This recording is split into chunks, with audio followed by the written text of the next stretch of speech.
In this video, we'll talk about hydrogen bonding and how it takes place and really try to give you a visual picture of what's going on there. So we have a water molecule here. We have the red is oxygen and the white are hydrogens. We have H2, then the oxygen, H2O. When we look at a water molecule, it is a polar molecule.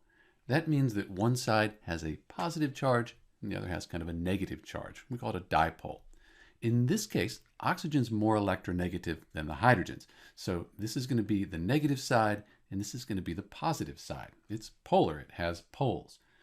If we look at the surface of the water molecule, kind of a force field extending around it because of that difference in electronegativity, we have our negative pole up here and our positive pole around here. This gives us this idea that the water molecule kind of has sides to it. That's really important. Let's take a look at how that plays out with just two water molecules.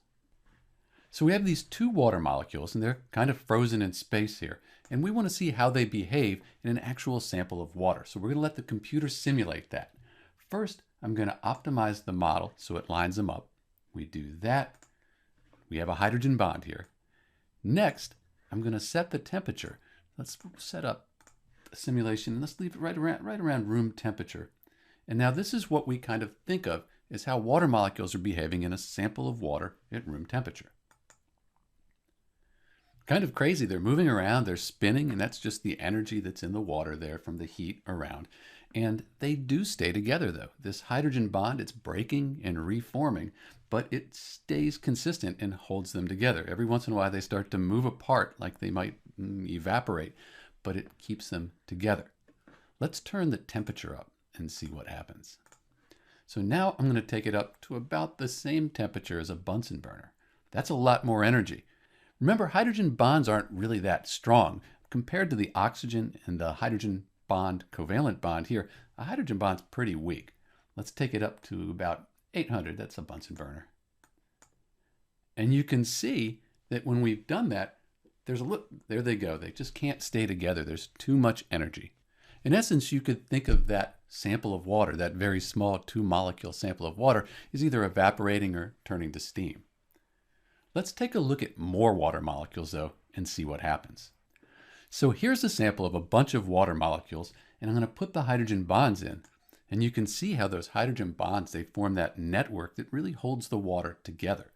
If we're thinking of a glass of water, this would be throughout the entire sample. Next, let's give us some energy here. Let's take and put it right about room temperature and see what happens. So there they are. These are our water molecules, and they're all kind of holding together. If you look at any one water molecule, you'll see that the hydrogen bonds are breaking and forming, but they do stay kind of attached together. When we think about the properties of water, it's cohesive, there's surface tension, it has a higher boiling point than similar liquids that don't have hydrogen bonding. The hydrogen bonding has a lot to do with how water behaves. Let's heat this up, see what happens. Let's take it up to that 800 degrees again. There we go. And you can see that when we do that, at 800 degrees, water is going to turn to steam.